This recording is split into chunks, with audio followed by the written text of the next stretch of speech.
Hi, I'm Jeff Nyquist. This is another edition of Friends and Enemies. Um, this week, there's a lot to talk about. We have the Davos conference, the WEF. We've got news from the Wall Street Journal about a regime change in Cuba by the end of the year. There's, of course, a buildup of air units for an air attack on Iran to try to relieve the people of Iran. We're going to talk about how effective any of this is going to be and whether any of this is going to come to pass. And I think we're going to talk about the nature of the Republican Party and the Trump administration and Donald Trump himself and how it really works after 1 year in office. Donald Trump has been president now more than a year. And we can now, I think, look back and evaluate it, looking at the different factors.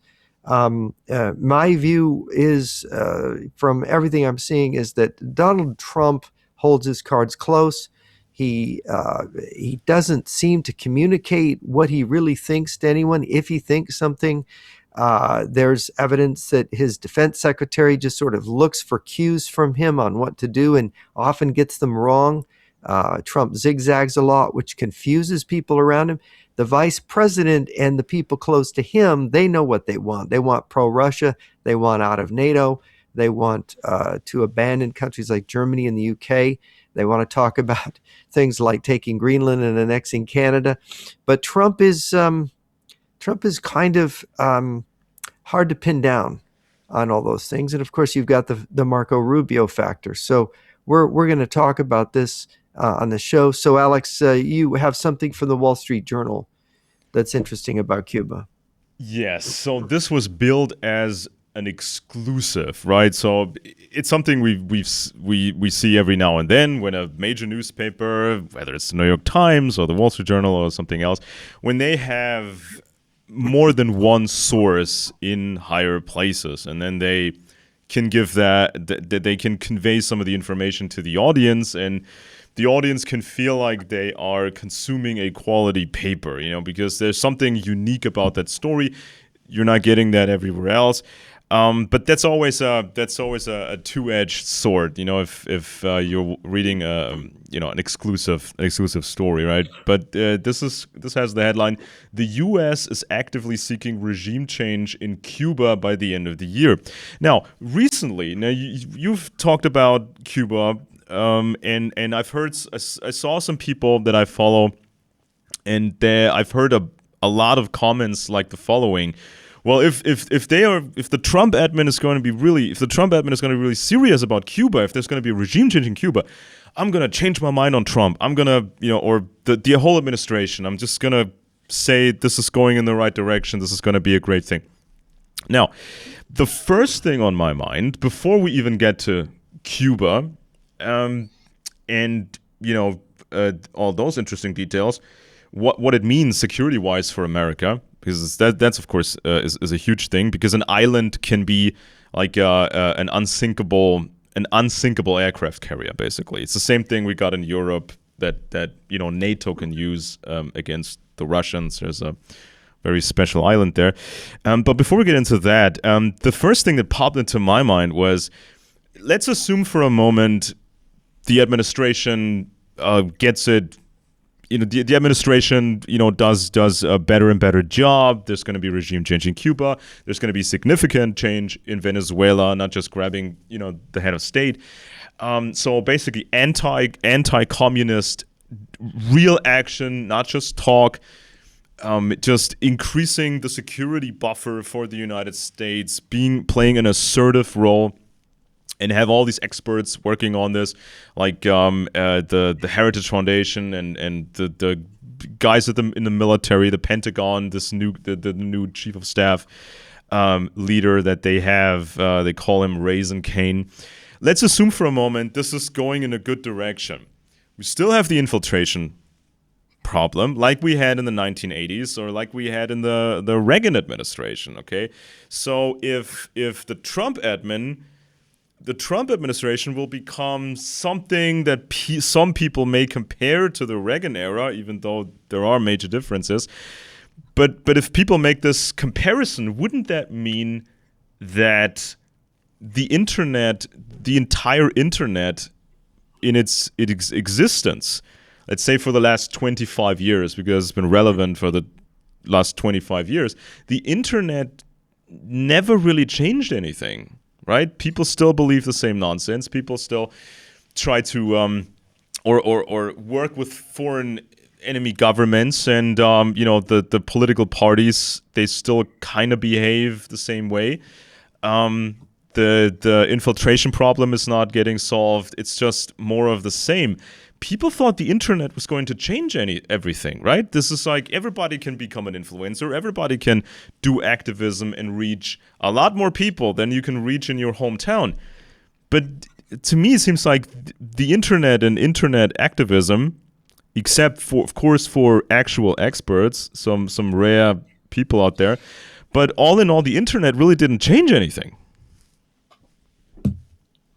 Well, the internet is good if you have good information or if you know how to find the good information on it. There's a lot of worthwhile things, intellectual discussions, things you can get hold of. The problem is that what people naturally gravitate is people rise to their own level, right? They will seek out things that tend to agree with what they already think, or they'll be titillated by things that will corrupt them. And I watched this in the internet on America, on the American right. I used to be invited on a lot of podcasts because I'm pro-Ukraine, the country that got invaded, not the country that started the war. All these right-wingers believe that Ukraine is at fault, that the Ukrainians are Nazis, or that they're the tool of the Rothschilds or something.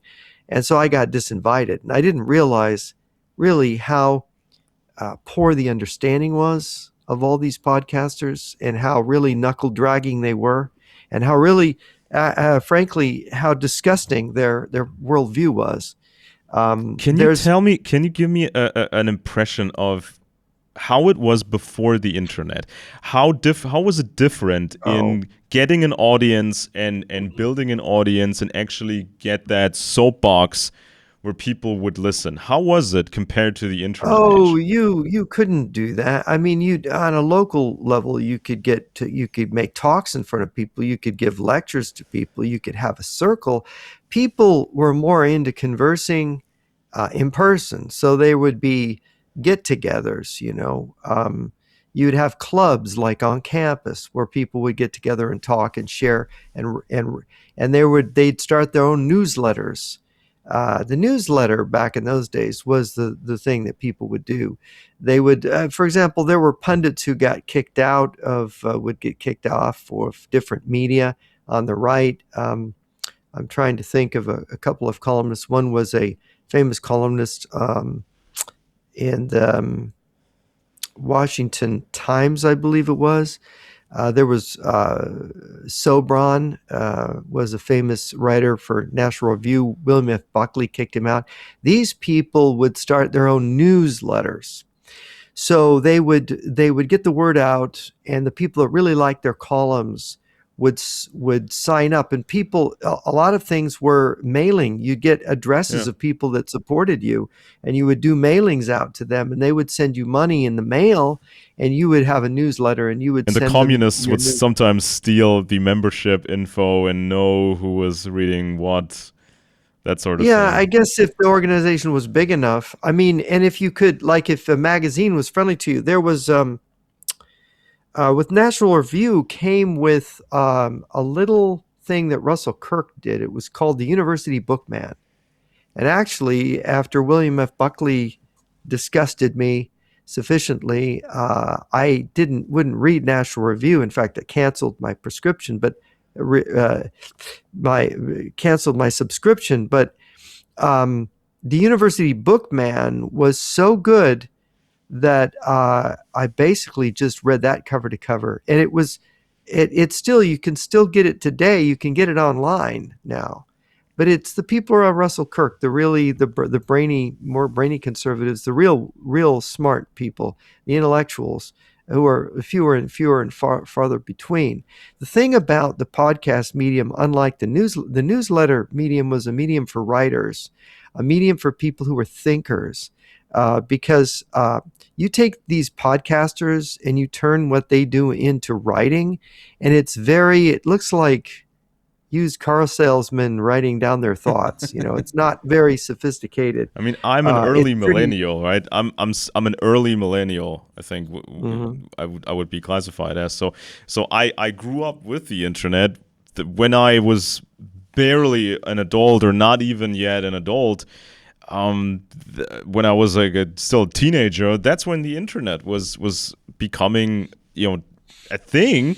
So I never experienced the era before. And I am going to turn 42 next month. So that's how dominant or that's the longevity of the internet, but it's Well, it, it it was even when the internet first appeared in any meaningful way, I was on CompuServe in 1991. That was my that's like first what experience. was that again? CompuServe? 1991 CompuServe. It was sort of the first. It was like it started out as like an internet communication board, but it was email. A It mess, was one yeah. of the first premium email services, and I got it. And you did dial up. Your computer was connected to your phone, and you dialed out onto the internet that way. And the internet was extremely slow. These people that have spend tens of thousands of dollars might have a supercomputer they could do stuff at, but the normal computers couldn't handle any of the stuff. And of course, I put out sample chapters of the origins of the Fourth World War to have people look at because I was finishing it up. I was trying to get feedback, as I was completed the manuscript of different chapters. So I met people in different countries in Europe, in Africa, in South America, and so on. But when you get to 1998, I haven't had a newsletter. Art Bell encouraged me to start that because really, I had a website. I did have a very primitive kind of website, but it was very, very primitive. But It's probably out but there it was there. It somewhere. was it was it was there. People could access Yeah, it it from was, all but over it the was world. not something you could post. It was not easy to use. You had Hmm. to use coding. It was very awkward. But then within 2 years, it became much easier to do a website, and I started doing regular website. But that was all writing. Then later, I had audio on and some visuals on my websites, and now we do podcasts all the time, and it's much easier to post for someone who's not a computer coder like. But it was my newsletter was the final phase back in 1998, 1999, and that got absorbed into WorldNet magazine, or it was called Dispatches, and I was the senior editor at Dispatches. So when they hired me, WorldNet Daily hired me, they absorbed my newsletter, Hmm. and my subscribers all got that magazine for free. But that was a sort of a moment in time, and as you know, print medium has been drying up. There's still people who like books, and some of Yeah. us are surrounded by books. But And eventually, in the not too distant future, everybody alive will have grown up with the internet.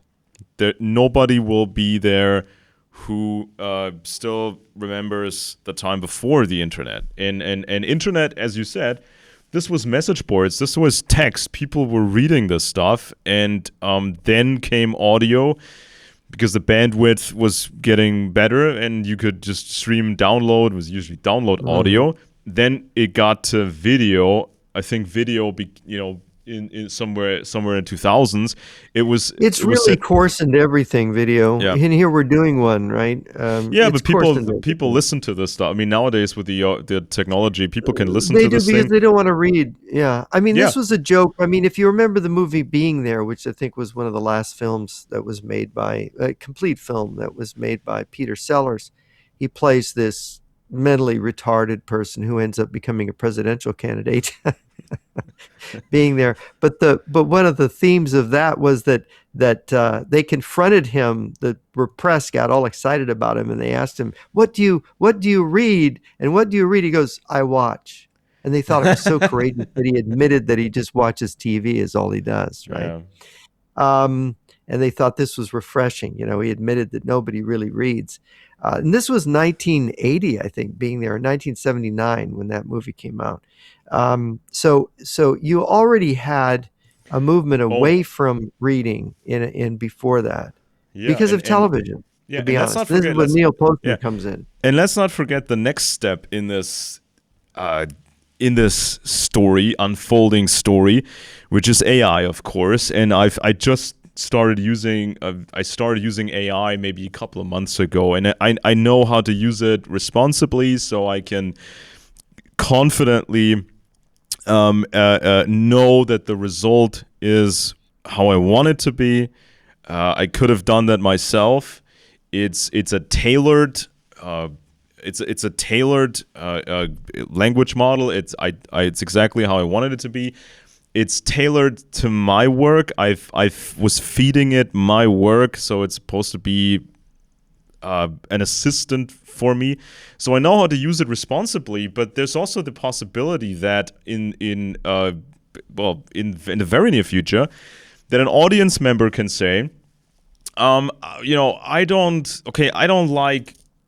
Well, I like bits about Tucker Carlson, but he's not cool enough for me. Or I like the insane manic energy of this Fuentes guy, but he's like a gay half Mexican. I want a guy like him, but white, totally white.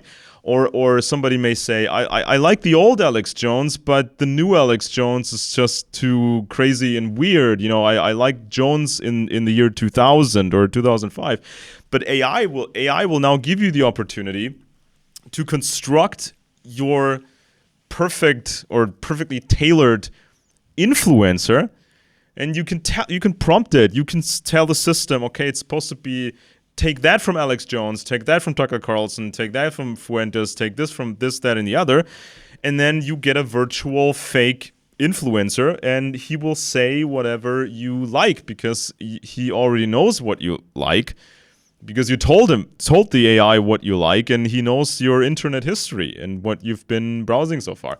So it's like even worse than just picking one of those many people that are interchangeable. You can actually make a fake one right now. I mean, it's still a Well, bit. this is what's mind blowing. People don't like to read. Now they don't like to write. So they're just going to have an AI write it in their own voice. And then they don't even have to read what they've written or Yeah, even write it. yeah, yeah. Or it's just like, so okay, so I'm in the it's mood for. another step Yeah, towards total illiteracy, right? Neil yeah. Postman argued that we're in the post literate Yeah, era. because if I mean, you and I, we understand the absolute importance of select quality books, and how much this is science. This is like any other science. We understand how important that is, and we understand the levels of this. When you get to, at some point in your life, you get to 500 books, you get to 1,000 books, you get higher than that and higher. So we understand that. And sometimes we have to read, for specific reasons, we have to read terrible books sometimes, or mediocre books sometimes, for a specific reason. And it's Yeah, important. well, And it's yeah. important to be able to say, okay, this is okay. I get that there's an interesting thing that the author attempted, but he kind of, made a few wrong turns here, and I kind of like this a little bit, but I really don't like that a little bit. So that's kind of an important skill to have. But now in the age of AI, and we've just passed the era of just algorithm-driven audience, pleasuring. Now it's going to be full AI, and there's like everything has to be tailored towards me. It's going to, you can say 50% humor or 30% humor, or make it dumber, maybe 10% dumber, another 10% dumber. Make the language more easy, Well, more the problem emotion. is this is what Richard Weaver and other people like Eric Berglund hinted at, but Richard Weaver was deep into, is that all of this is leading, and I think Neil Postman and Marshall McLuhan to some extent, is leading to a kind of intellectual incoherence. Incoherence is not just Donald Trump and his speech at the WEF, right, where he's confusing Greenland with Iceland multiple times. It's not.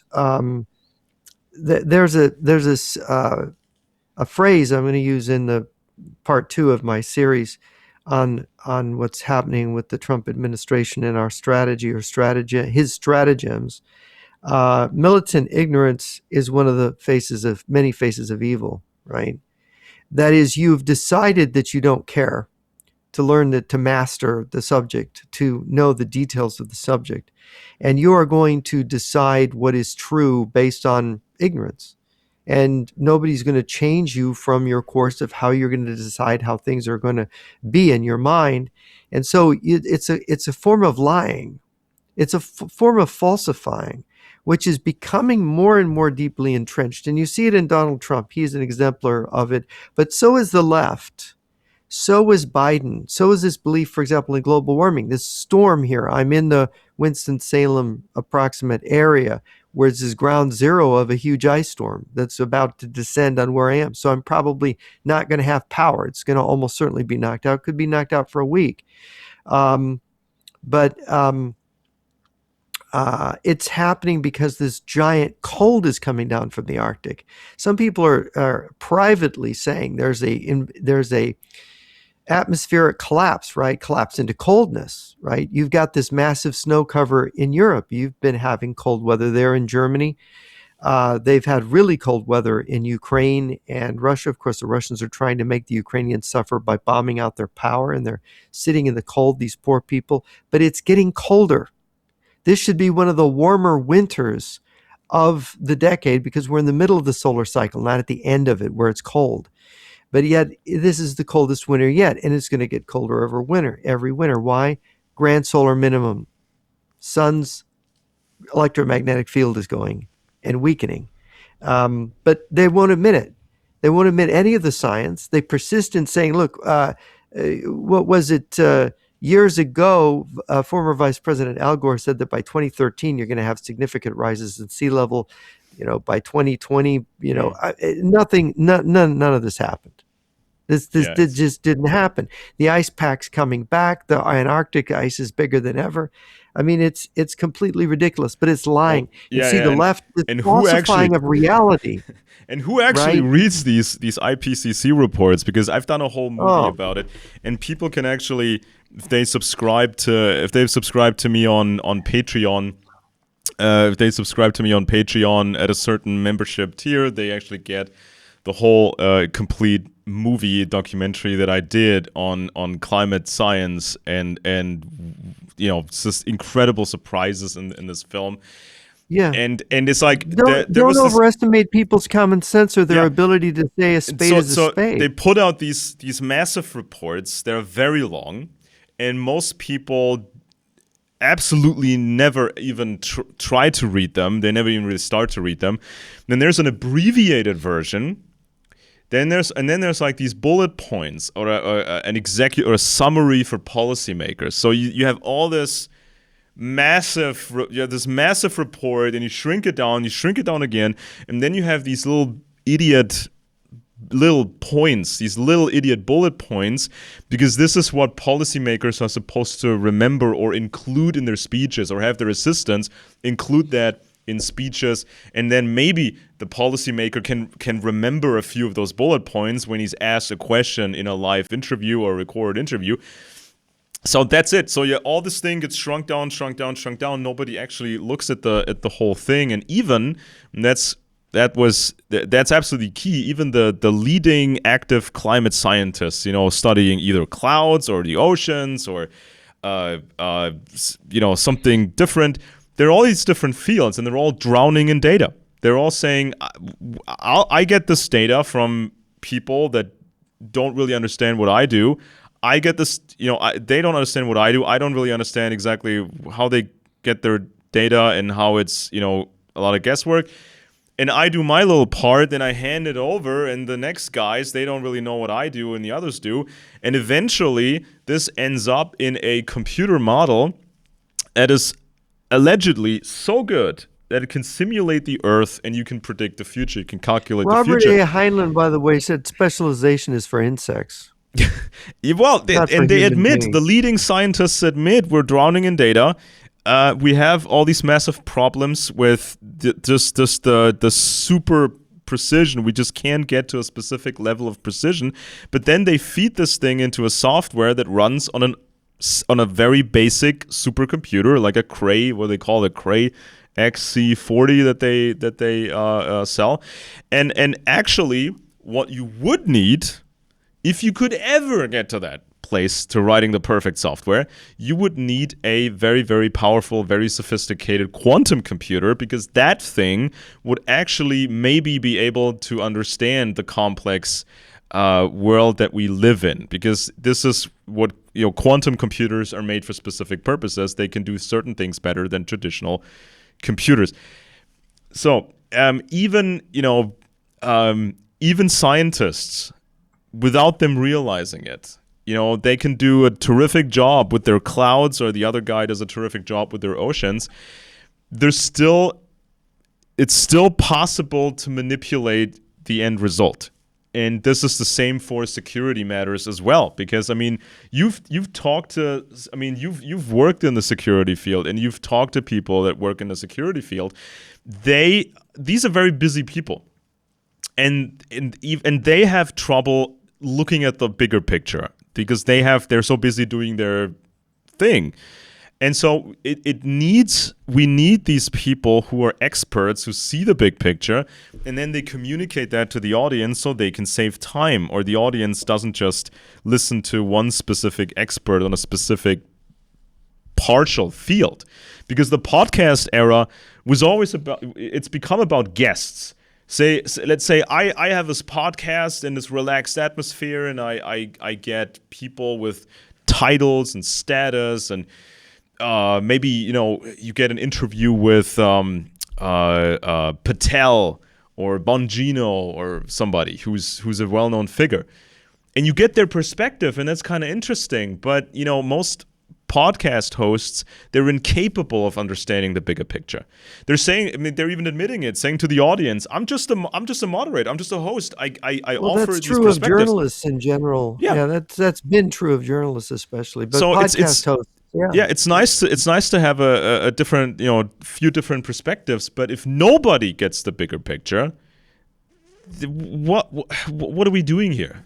What are we doing here? So here we have this new exclusive thing in the Wall Street Journal. They say U.S. is actively seeking regime change in Cuba by the end of the year. So they have sources, and obviously this is an ongoing process for countries or places like Cuba and Iran and Venezuela. Experts are working on options, what an American administration could do to change things in these crazy places out there that are basically Muppets for Moscow. And so there's experts on Venezuela, there's experts on Iran, there's experts on Cuba, and they prepare options for the president, for the executive, and so then the president can debate with his people which option to choose from. Should we try economic measures? Should we try emboldening or actively helping the rebels or the protesters, or should we go more hot? Should we send in the Marines? So here it says the Trump administration has assessed, that means the experts have assessed, that Cuba's economy is close to collapse, and that the government has never been this fragile after losing a vital benefactor in Maduro. See how that works? This thing falls and the other thing falls. Officials don't have a concrete plan to end the communist government that has held power on the Caribbean island for almost 7 decades, but they see Maduro's capture and subsequent concessions from his allies left behind as a blueprint and a warning for Cuba. So there's a quote, "I strongly suggest they make a deal before it's too late," President Trump stated in a January 11th social media post in which he said no more oil or money would be going to Cuba. So again, it's opaque. The source doesn't want to say more or can say more, but this is in the cards. This is actually in the cards.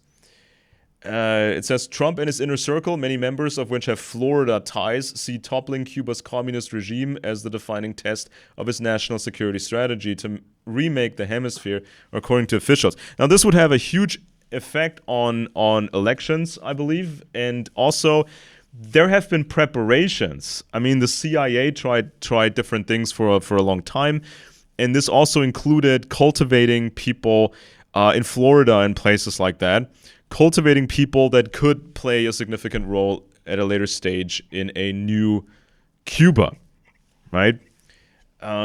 So. Well, there's an interesting correlation with Curtis Yarvin and the idea that that's around J.D. Vance's group, and that's the idea that we don't want to support Europe or Japan. Japan should be under China. Europe should be under Russia, and all the Western Hemisphere, the 31 countries in the Western Hemisphere, should be under the U.S.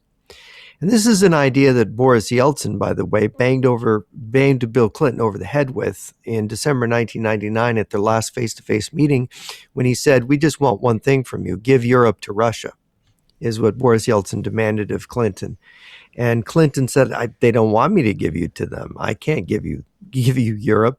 But what he was really asking was America to withdraw from NATO and just sort of allow Europe to become then intimidated by Russia. And of course, everybody been disarming in the 1990s and enjoying the peace dividend. And of course, so it's the same basic idea. And in the transcript, Boris Yeltsin says to Bill Clinton, "Look, we'll defend all this over here, right, Europe. You defend all those countries over there, the Western Hemisphere." So I have this sinking feeling that what the president is doing is that he has accepted this logic that America is a Western Hemisphere power, that this is our area here to dominate, that Russia should dominate Europe and whatever parts of Africa, and China the same, and that we're going to get these. The only problem is there's a double cross here, because China and Russia, if they even allow him to have Cuba as a token, they're not giving up Venezuela. They're going to pretend. They're not giving up Brazil. Lula is pretending to worship at the feet of Trump to get it so that Trump will believe that he is a vassal of Trump. But it's baloney. The idea of Delcy Rodriguez, as you know, Trump says the other day, "Oh, Venezuela's so wonderful. This is a wonderful, a wonderful country, and they're cooperating nicely." These people are communists. They're putting you on. They're pretending to say, "Oh yeah, we'll be your vassal," because Moscow's saying, pretend to be their vassal. Then they're going to give us Europe and Asia, and then we're just going to yank their chain and make them think that they own you. Just make them think they own you, right? Well, So maybe they'll sacrifice Cuba as a poison pawn. I don't know. But this is another one of these grand schemes, and I could be wrong. I'm speculating. What about this? What about this? I'm sort of starting to see. Yeah. Right? What about this outrageous behavior of Europe for a long time, right? Because if you stay passive, if you don't spend on your military, if you don't have a healthy military culture, if you're being passive, if you make these stupid trade deals with the communist countries and all that, if you do that as Western Europe, you're essentially, what you're doing as Western Europe is you're holding yourself hostage, so thereby you're pressuring the United States of America to constantly security focus on Europe, because basically the Europeans are saying, hey America, you cannot afford to lose us, because if we get taken over by Russia or whatever, if we get taken over, then the world will be much more dangerous for America. So you have to focus on us. You always have to come to our rescue, because we're weak, we're stupid, and you have America have this responsibility to protect us. But that means you cannot really focus on Cuba that much. You cannot really focus on Venezuela that much. You cannot focus on other important places that much, because you have to focus on us. So it's in a weird, dumb sense, it's like Europe was holding itself hostage, thereby influencing or trying to influence America's foreign policy. But then the Trump admin was saying things like, multiple officials were saying things like, well, if this is supposed to be NATO, then we're out. I mean, we can still work with the Europeans, but who knows what's going to happen? We can't spend all our forces on the on protecting the whole world. Are you kidding? We cannot be the only ones spending the money here and taking responsibility here. And so then when the administration is talking about Greenland or Venezuela, and maybe we'll develop their oil, maybe we'll just benefit from Venezuelan oil, or maybe we'll be in Cuba by the end of the year. So this created this outrage on the left, and also especially in Europe, is people were saying this is outrageous behavior. This is outrageous, foreign policy behavior by the Trump admin. But how outrageous was holding yourself hostage and just forcing America to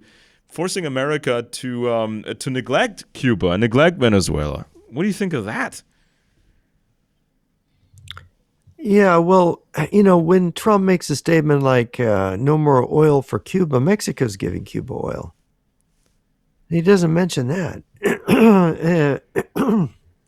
He takes control. He says we got 50 million barrels or whatever of Venezuelan oil. He's promised China to get its oil from Venezuela that it normally imports. So he's going to send it along. I mean, he has been talking to Xi Jinping. He's been talking to Vladimir Putin. Do we know all the things he's saying in those calls? What's really going on? I think I go back to incoherence. I go back to Richard Weaver. Richard Weaver talked about this, the great stereopticon, the media. That was his version of, long before Marshall McLuhan came along. He wrote this in 1948. He said, and this was even before television, saying that, look, the radio, the newspapers, the mass media is toxic. He was saying this in 1948. He said, look, we did strategic bombing on Germany and Japan. We were killing women and children. That was against the Geneva Convention, by the way. And we were doing that on a strategic basis to Germany and Japan. He said, this is a funny double standard. He's saying not that Hitler and the Japanese were nice people, but we were morally he was disappointed in our own morality, right? Dropping 2 atomic bombs on Japan when it really wasn't necessary. And by the way, Douglas MacArthur didn't think it was necessary and said so privately to people. And that's in the history books. So, Americans get very defensive and very emotional about that. But let's just be honest. There's a kind of brutality in American loss of chivalry, a pragmatism, a rotten pragmatism, right? And you've got the South was very genteel. Richard Weaver was a Southerner, and he said, look, Sherman's march was brutal. Yeah, it was. He was living off the land. What does that mean? He was foraging. He was taking eggs and chickens and livestock and food from farmers along the way, Southern farmers. He was stripping the land bare to feed his army as he went. And he was, of course, blowing up factories and supply depots and rail yards and tearing down infrastructure. In those days, it was telegraph cables, telegraph poles. He was tearing everything up. This is what Grant did in the Vicksburg campaign. This was their way of waging war. This was the first version of the blitzkrieg that your country's generals used in World War II, where you go into the rear of the enemy and you break up his communications, lines of communications, and you disrupt his rear and cause his army to be routed or encircled. Grant was the pioneer of that. He was the guy that intellectually invented it. People don't realize that. I refer to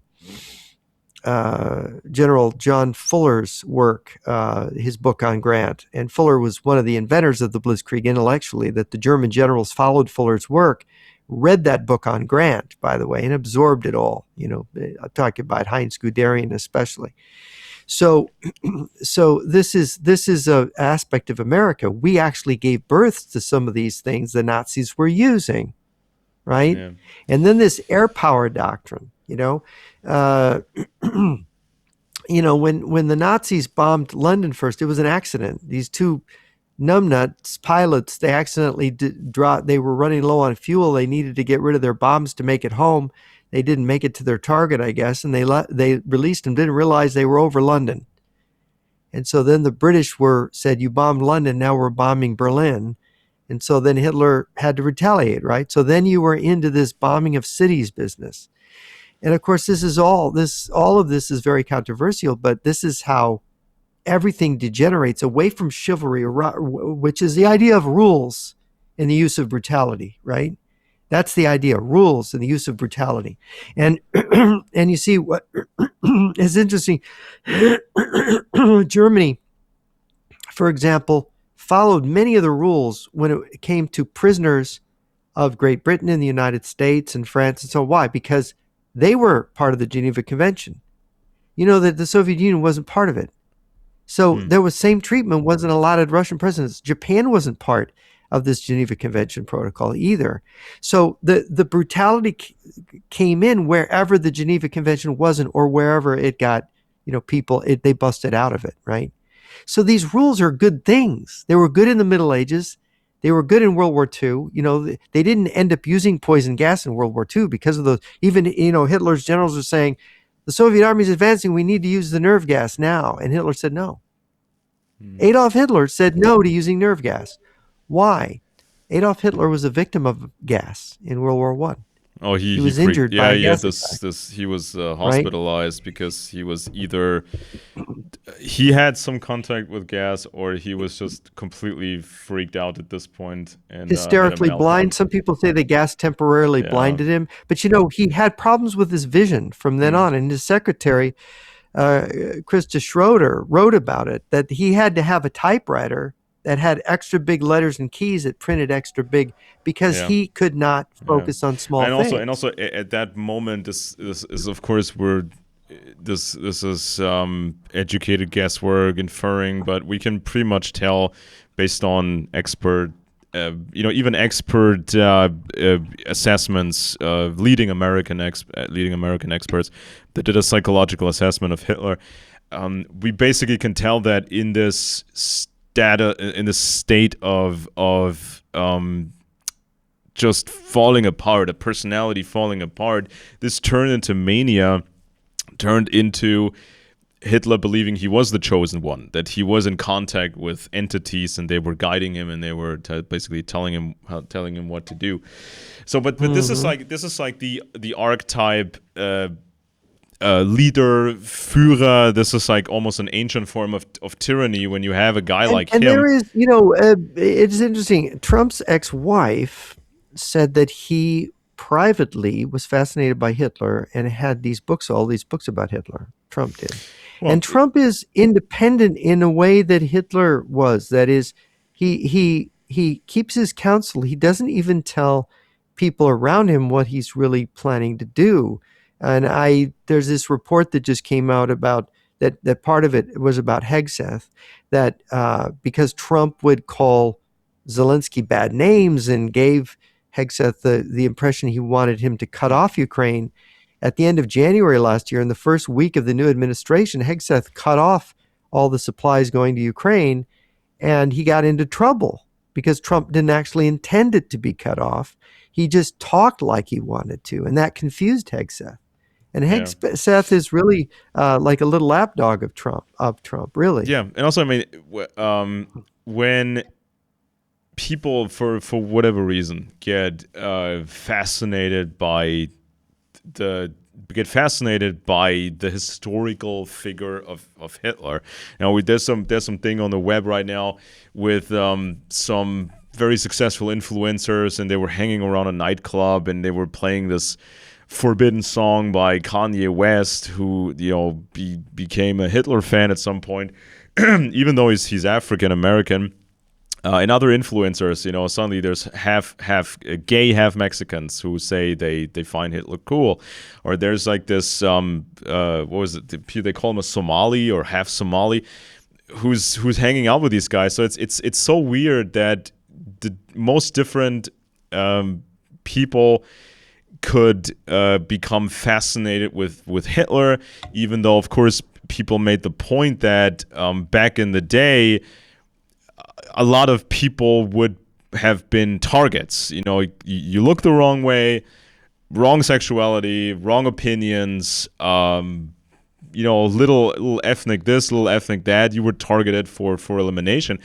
But that's beside my point right now. But because I think that people get caught up in the Hitler cult in the grandiosity of it, but let's not forget that this grandiosity cult of Hitler, was built on the backs of Germans, because Hitler was actually Austrian. And before people say, well, Austrians and Germans are the same, no, they're not. And even with the history of the Austrian Empire and the German empires, it's totally different. But it was built on the backs of actual Germans who did all kinds of jobs, including military jobs, doing some very insane things. But these were including the guys. 9 million Germans who died because of Hitler. Yeah, and where do people? I mean, but all the fascination is on the fascination is to this day is with the leader, the Führer, and some of these military victories that happened, and the grandiosity of it, right? But there's actually people but there's another element. Yeah, there's another element, Alex, and that is that people see a guy who was sort of broken down. He was not successful. He was a broken down painter from Vienna, a corporal in World War I, not even an officer, never had a chance of going anywhere. And from these humble beginnings, he becomes master of Europe. It's even more dramatic than Napoleon. Napoleon was at least an aristocrat, educated in a French military school, capable military leader, artillery officer. Yeah, was an artillery officer, rose through the ranks through victorious battles. But with Hitler, just simply by oratory, just using his mouth, he became master of Europe. By basically hypnotizing people and scheming, getting them to believe and putting out a show and scheming and then using the German generals to attack countries. But you see that fascination of going from nothing to everything, right? That would be the concept. That's going from thing, and of course Napoleon had fascinated Engels, Marx, and Engels. They were fascinated by Napoleon, Marx, and Engels. Yeah, but even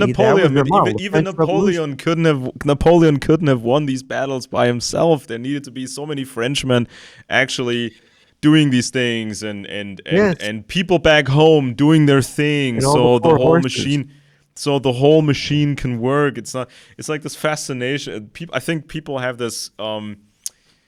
People have been more influenced by fiction and these hero stories in fiction than they would care to admit or that they would even understand.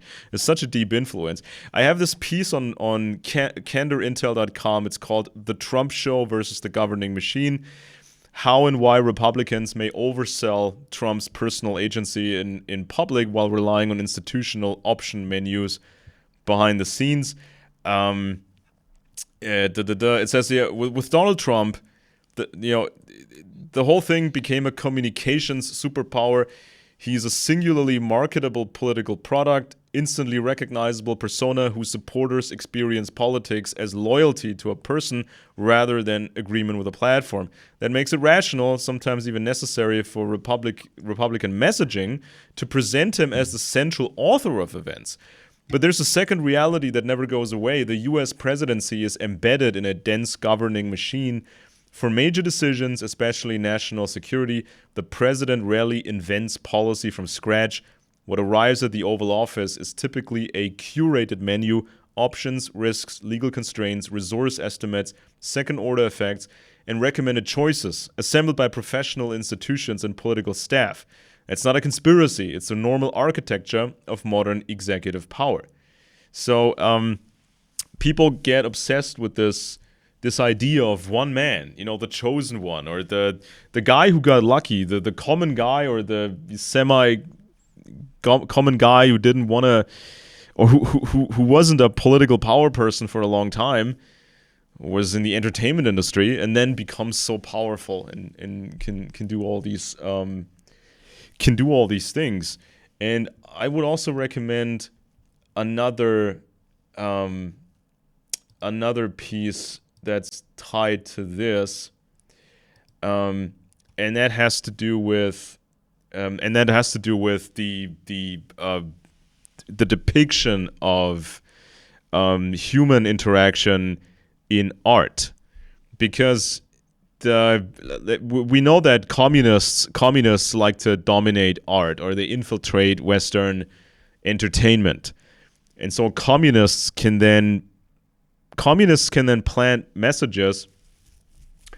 It can be a fantasy movie, it can be a science fiction movie, but it's always Marxist, right? They give you characters, and they're super loyal towards each other, and they're super loyal towards a cause because the script wants it to be that way. And these characters are so loyal to each other and the mission, and their love magic conquers all, and then they beat the bad guys. They beat the Empire, which usually means the American Empire or the Anglo Empire. And so this is what people feel. This is what they love, even though reality is much different. And so in reality, your experience of loyalty is much different than in the movies. But communist organizations will try to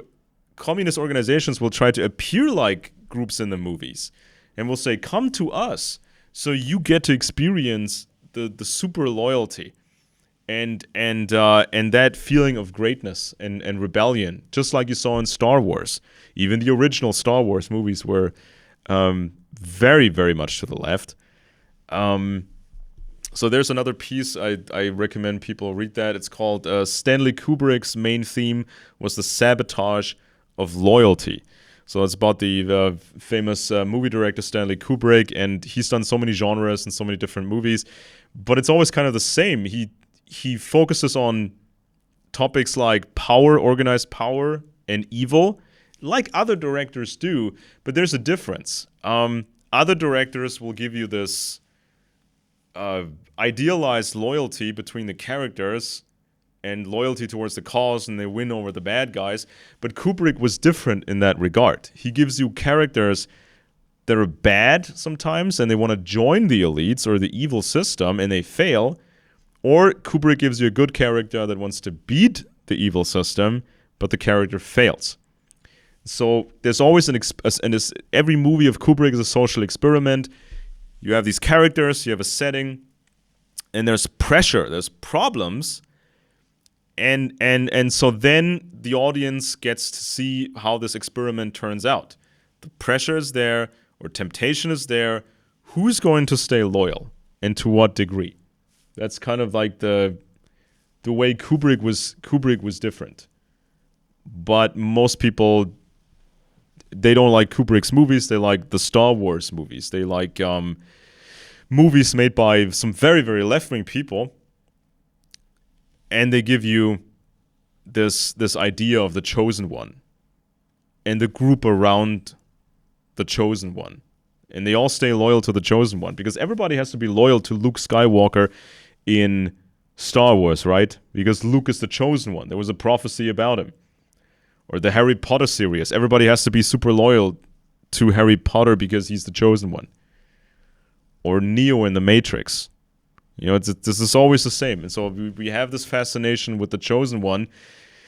And if you're loud enough, and if you have enough people that follow what you're saying, you may appear like the chosen one, even though you're just in reality you're just a failed painter from Austria, and you're mentally ill, you're defective, you're dysfunctional in a very profound way. So this was something I would strongly people recommend to check out. And then there's also this, From Visible Thrones to Invisible Systems, Power Too Complex for the People. So this is when the modern world happened. And now you had the opportunity to criticize everything. You could do activism. You could say, I don't like this. I think it should be different, without getting punished for it. Finally, you could complain, but now power was too complex for you to understand. It's too difficult. There's too many moving parts. There's too many players, too many actors, too many moving bits in the machine. So this is where we're at now. Well, the thing about the Trump administration that I would point out is that you have Trump, who's kind of mysterious and he calls the shots, and people don't understand his process, and he seems very scattered. I mean, if you read John Bolton or his national security advisor, McMaster, I've read both of their books now, and you read some of the books written critical of Trump. He is he's very scattered. He's not focused. ADHD all the way. And this is very unusual. We're in an age where this kind of person can become president. Never before have we seen this kind of thing in the White House. And then you have J.D. Vance and his group, and I talked about that earlier. They've got this Curtis Yarvin type style, Dugan style approach where America should be this oligarchy led by tech giants, right? And the smart people run everything. And we're going to move towards transhumanism. Maybe it's going to be all about computers. It's going to be all about going into space, maybe. And of course, we don't need Europe. We don't need Japan. We can be friends with Russia and China. We can be allies with China in case, allies with Russia in case China's a problem. J.D. Vance says that. This tilting towards Russia business. And then you've got Marco Rubio, and you've got who's a with the conservative American Republican senators. So you've got these different factions. The Republican Party's not united, and maybe Rubio represents the most coherent view, that's closest to the truth of what's going on in the world. But the others, they're all in some kind of fantasy land. It's ideology time. Their incoherence is so deep, whether they're educated or they seem to be intellectuals like Peter Thiel pretends to be, or they are, hardworking politicians like Marco Rubio, who's done a lot of work, or complete scatterbrained guy who doesn't really know any history. I was shocked to learn that when Trump was in a meeting with Zelensky, they had a map of Crimea on the wall, and Trump asked about, how did Russia get Crimea? Why didn't you fight them?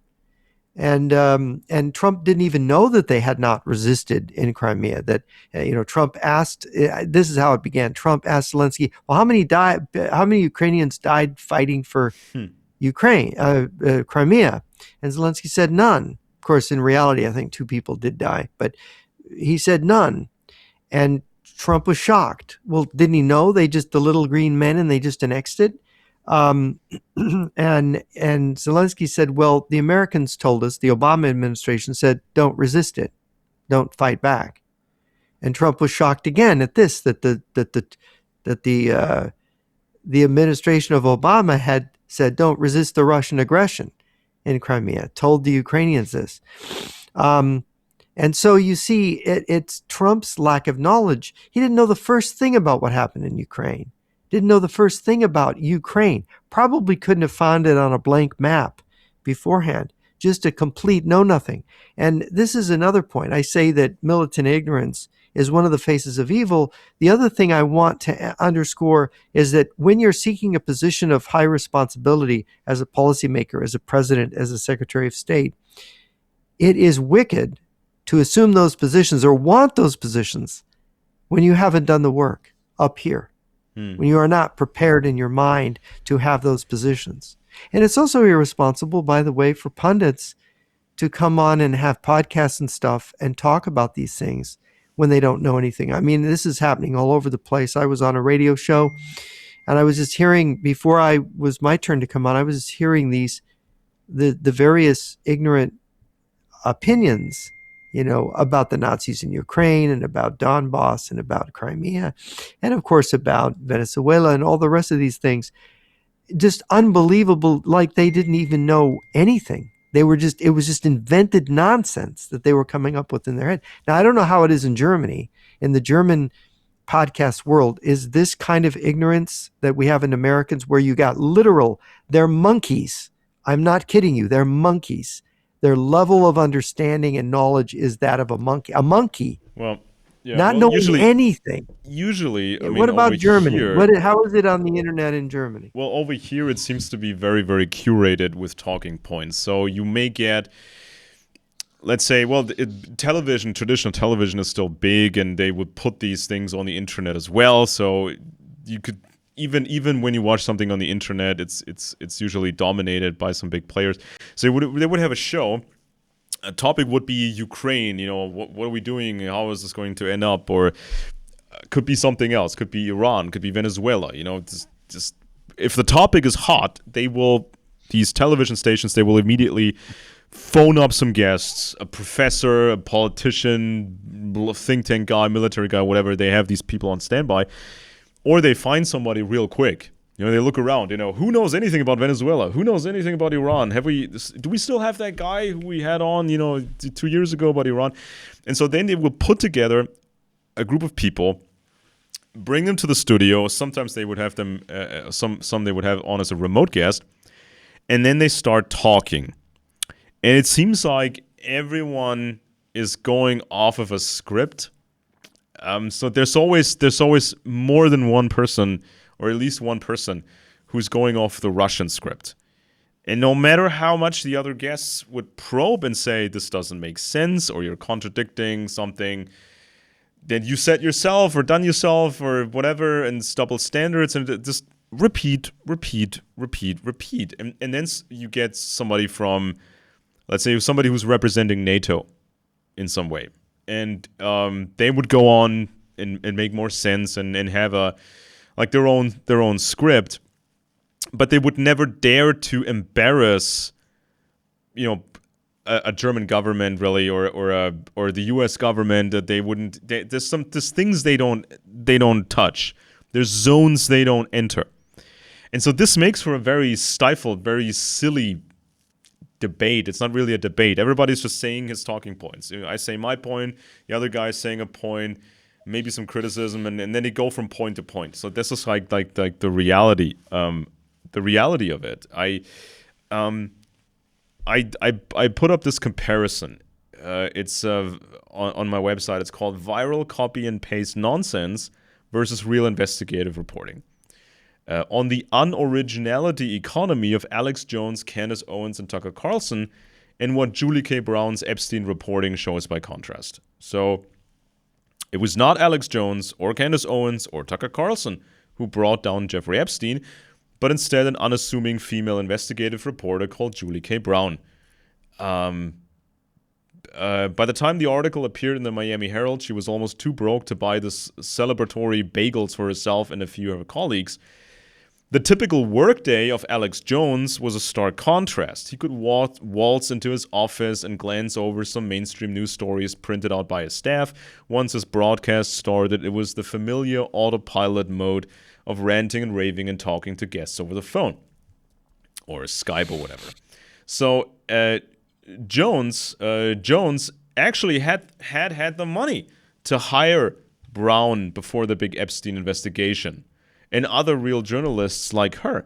So we shouldn't necessarily expect an aging business owner to do gumshoe reporting himself or do it forever, but we should definitely expect him to hire capable people. Imagine if Brown had landed the scoop as an employee of the InfoWars brand. So big and often wealthy internet influencers face some of the same dilemmas as Brown's bosses, as the Miami Herald.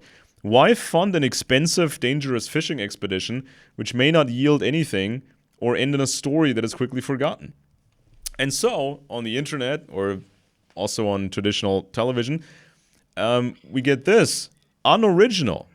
Unoriginal is not an insult, it's a production model. That's the product. That's a product. So calling a media figure... This is why mediocrity prevails so readily, because it's safer to be mediocre than to stand out and to actually do something that's excellent.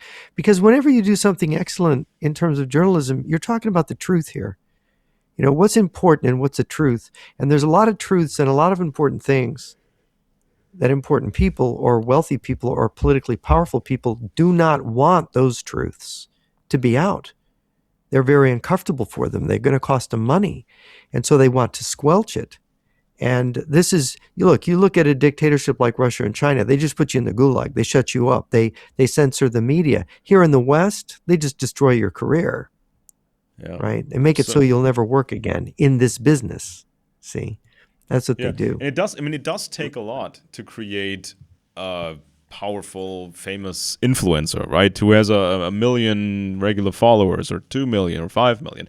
It takes a lot to get to that point. And what do you have to do to get to that point? What do you have to?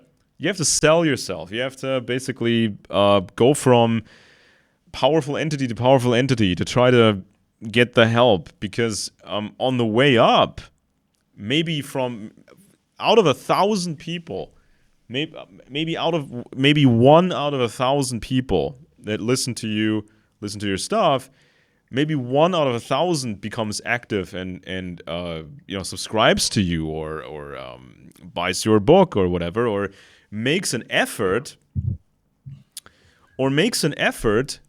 to promote you actively, right? So Hmm. this is kind of like, and so this, once you invest, or once groups invest enough into a person and own this person, then you get to a point where it's a hype.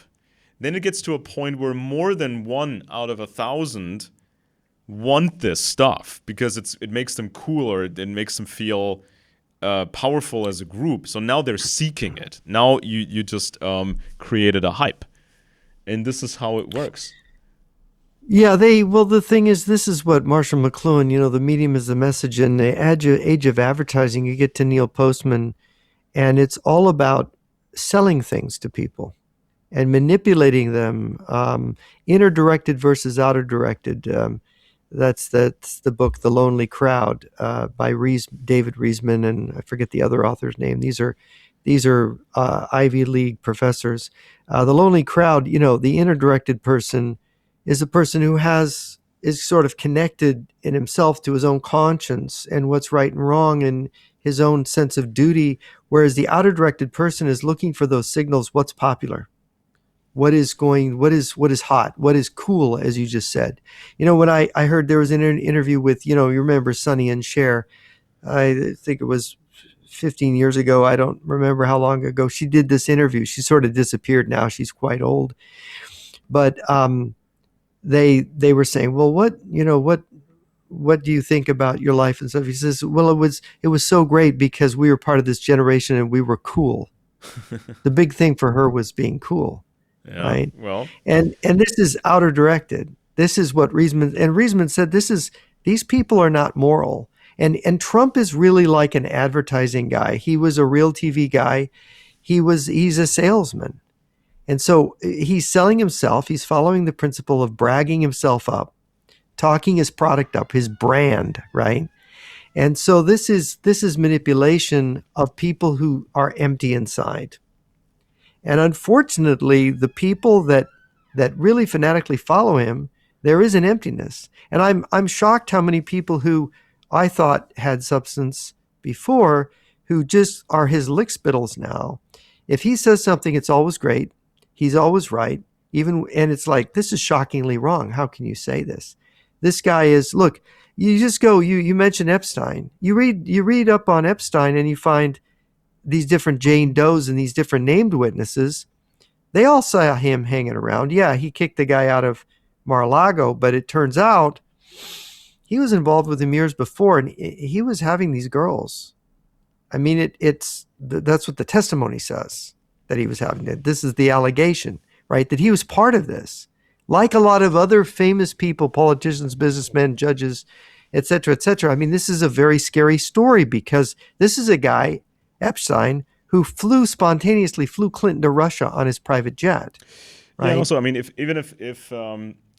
let's say people before the first indictment that ended with a very sweet deal, this was before the big story came out in the Miami Herald. But let's go back in time when before there was even an indictment and he got convicted first time.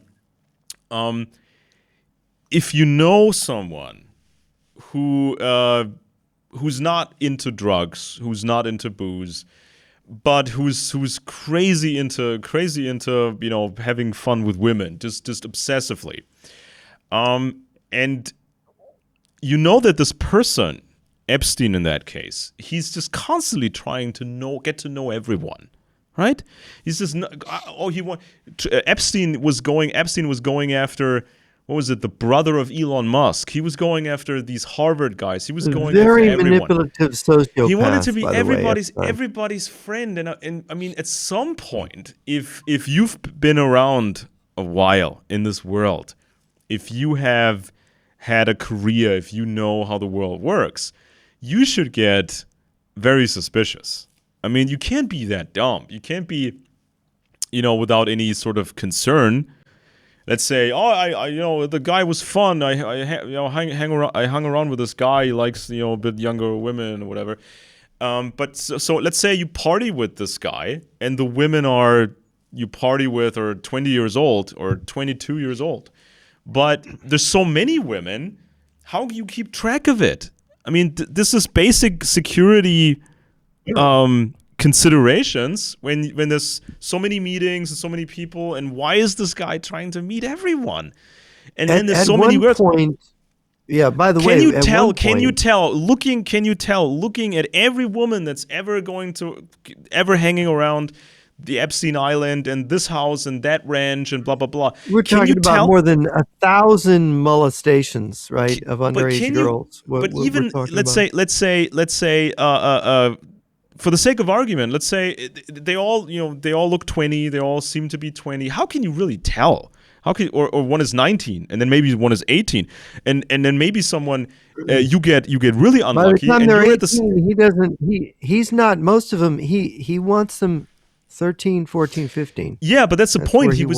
Epstein was also kind of Epstein was trying to meet people and become their friends and have these adult women around, and then Epstein was having this pipeline, ferreting these children to him. But then there's like this in between thing where he has these parties and he invites his guests and there's all these women around. How can you as a guest guarantee that everyone is at least 18? You can't, because one of them may be 17 and a half, and now you're screwed. Now you're on video because there's hidden cameras everywhere. I mean, how dumb do you have to be and inexperienced you have to be to go to this stranger's ranch, island, this, that, and the other, and have like these women around and serving you things and doing whatever? How can you tell everyone's legal? From some of these, you got testimony from some of these girls that they had sex with his lawyer, Mr. Dershowitz. Dershowitz violently denies it. But this is the testimony. All these people, they were given these girls, all these people that came there, a number of them. And there's names named in some of these Jane Does and some of these ladies. I think there's a couple of them whose names are known, and people that worked for Jeffrey Epstein. This was it's almost like a brothel environment where he's basically giving money. This is what he would do in the 90s. He would get these high school girls and these teenagers, and he'd give them jobs for $200 an hour. And he'd say, well, if you give this guy a massage, right, here's $200 or even more, depending on what. Oh, we'll just do what he asks. It's not that bad. And bring a friend. Yeah, exactly. And it's just so the insidiousness of his grooming these underage girls. And of course, Ghislaine Maxwell, the daughter of Robert Maxwell.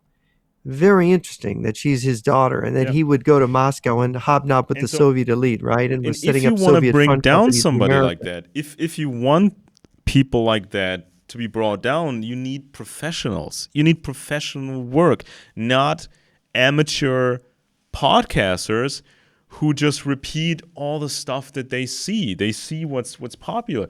Now, Brown's work for the Miami Herald, often summarized as under the name Perversion of Justice, tracked down dozens of women, reopened public attention on how Epstein obtained a lenient deal and continued to evade accountability.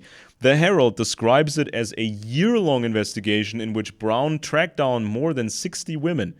The National Press Club credits the series with helping lead to a federal sex trafficking indictment and to the resignation of Labor Secretary Alexander Acosta because of his earlier role in an earlier deal that Epstein got. If I'm not confusing people, I think Alexander Acosta said something along the lines of, some important people came to me and said, this is much bigger than your pay grade and it's very complicated. We can't tell you. Just let the guy go. Just reduce the charges to almost nothing and just drop it and just forget about it. So if you want a practical definition of value in media, it's hard to beat that. You have a tangible, actual, real result. You have immediate feedback. The story came out and things happened. Okay, so there's two different production systems. There's the recycling machine, cheap inputs, high output, high emotion, low verification, heavy monetization.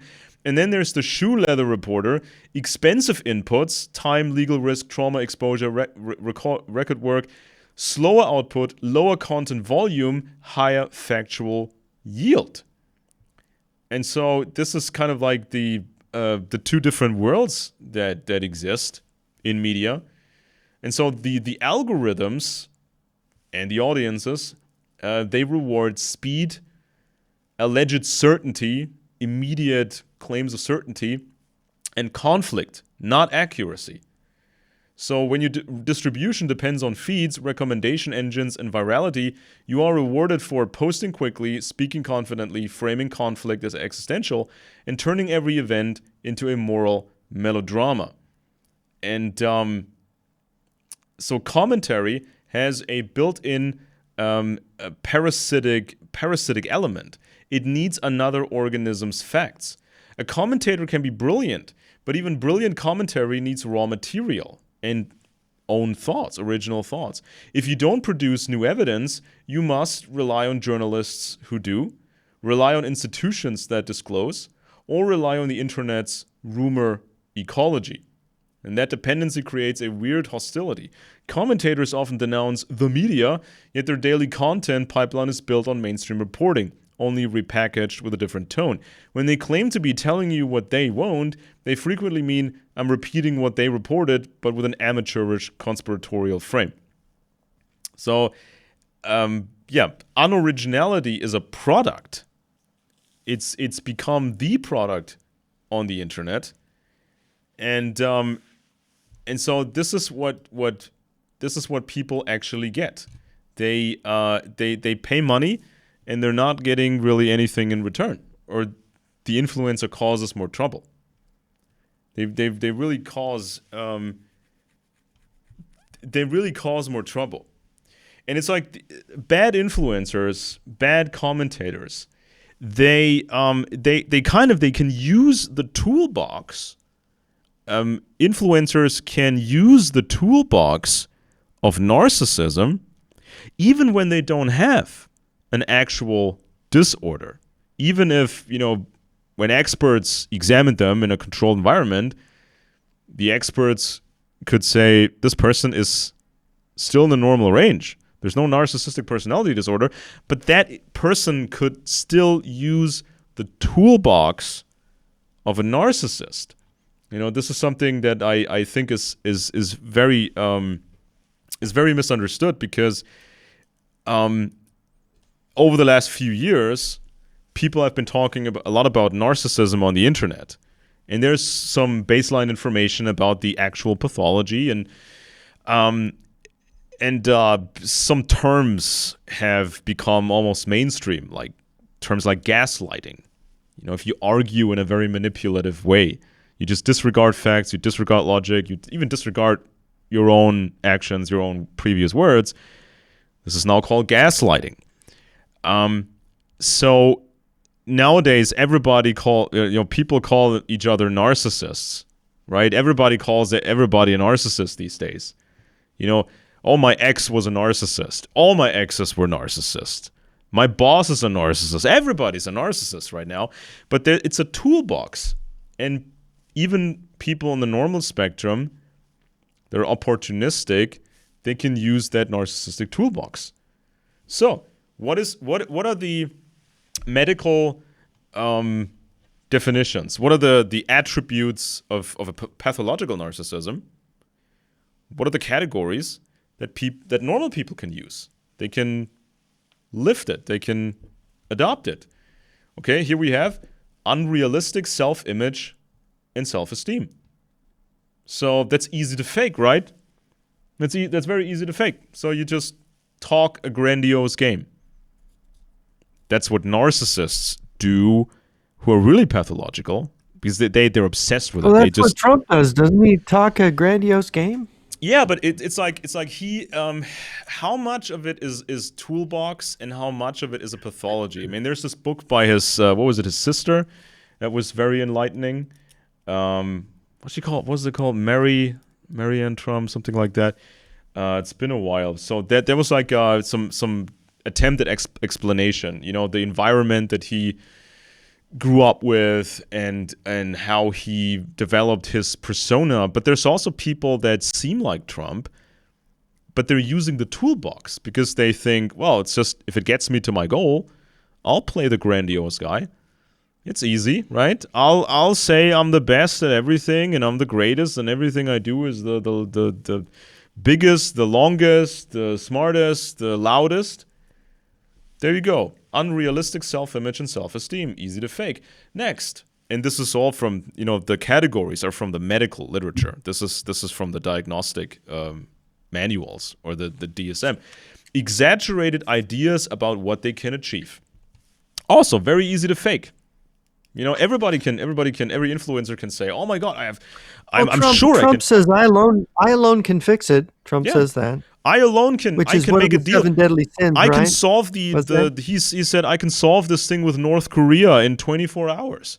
I can get a deal in 3 days. I can. Well, he could solve the thing in Ukraine in 24 hours. I'm going to get that thing solved. It's like it's a year you've been in office. It's not solved. Yeah. So obviously, this constant boasting about intelligence, wealth, and other attributes. Mm-hmm. This is one of the 7 deadly sins. It's called pride. The other one is greed. Of course, he's always been focused on money. Envy, I'm not so sure about the envy part, but they say that people who are narcissistic and have these bragging are feeling inwardly. This is from Sam Vaknin. They're feeling tremendous envy, bouts, pangs of envy. Gluttony, well, he eats badly. We know he eats fast foods. He loves to eat, and he is overweight. Wrath, well, his frequent outbursts of and tweets, there's a kind of wrath there, right? And of course sloth. This is one people think he works really hard, but he spends much of his time playing golf and watching TV. So is he slothful or does he work hard? I don't know. It's hard for me to judge that. But there was a book out, I forget the author's name, that Trump had, he has all 7 of the 7 deadly sins. I'm not sure that's entirely fair, but it's interesting, and it's good to reflect on your leaders. But I reflect on the 4 cardinal virtues. The four cardinal virtues being prudence, courage, justice, and temperance. And I think that you can argue that there's 4 cardinal vices then, which of course cowardice, intemperance, injustice, and imprudence would be the. And of course, I think he definitely flirts with imprudence, and he's definitely not always just in what he says and how he treats people. I don't think he's treated a lot of people fairly, but then again, he tries to make up for things. So maybe that's not fair either. But and certainly he's very bold. So I don't know that you could call him a coward. So well, he's got a thing for getting himself into trouble and getting people around him into trouble. Trouble. Because I think a lot of times it's just his business empire had become too complex. When I think he went to during one of the campaigns, he went to, I think, Delaware, and he said something like, "Well, there's a lot of companies, registered here in Delaware," and somebody asked him, "Do you have companies here?" And he said something along the lines of, "Yeah, I think maybe 5 or something." And then he asked his assistant, and he said it's more like in the triple digits. So it's like if we can't overlook your little empire here. You can make mistakes, and those can be trouble.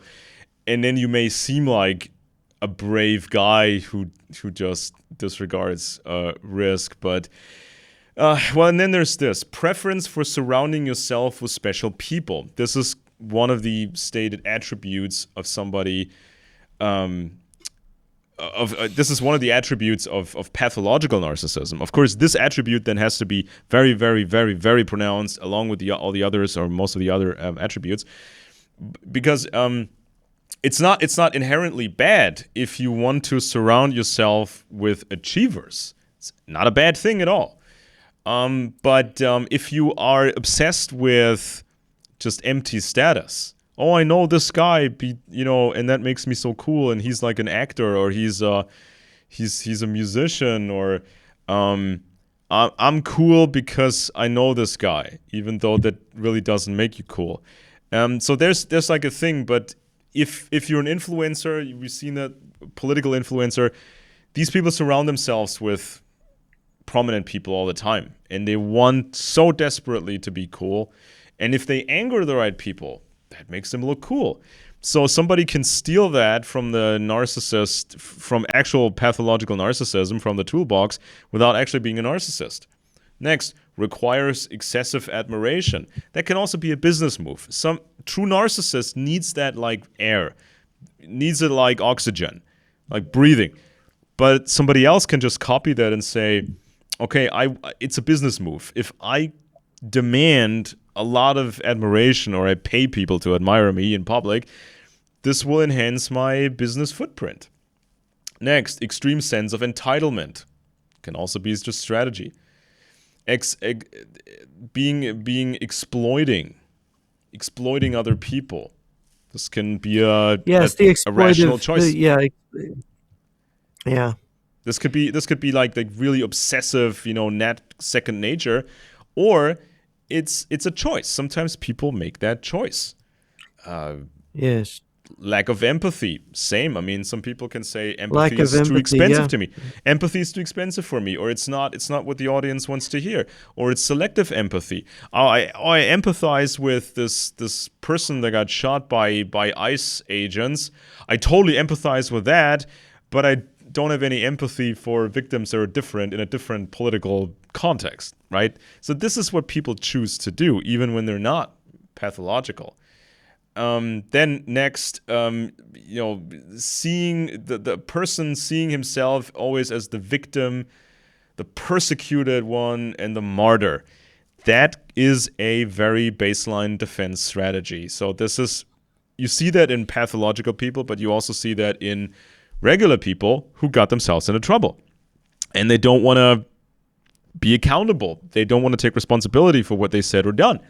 So this is when they say, oh, I'm like Candace Owens. Now Candace Owens may get sued by TPUSA for spreading her nonsense about, the assassination of Charlie Kirk, things that came to her in dreams. So she says all these things, accused all these people. Now there's a legal threat. What does Candace Owens do? She plays the victim. Oh, it's lawfare against me. Has it really come to this point? It's so it's outrageous. Or Alex Jones, when he did his Sandy Hook reports, were just as nonsensical as Candace Owens' stuff. Jones didn't want to be accountable. He said, "This is just a big conspiracy trying to get me. I was doing such a great job. That's why they're coming after me." And we saw Trump using this line very often. Many people do that. They say, "Oh, the system is after me. The bad guys are after me."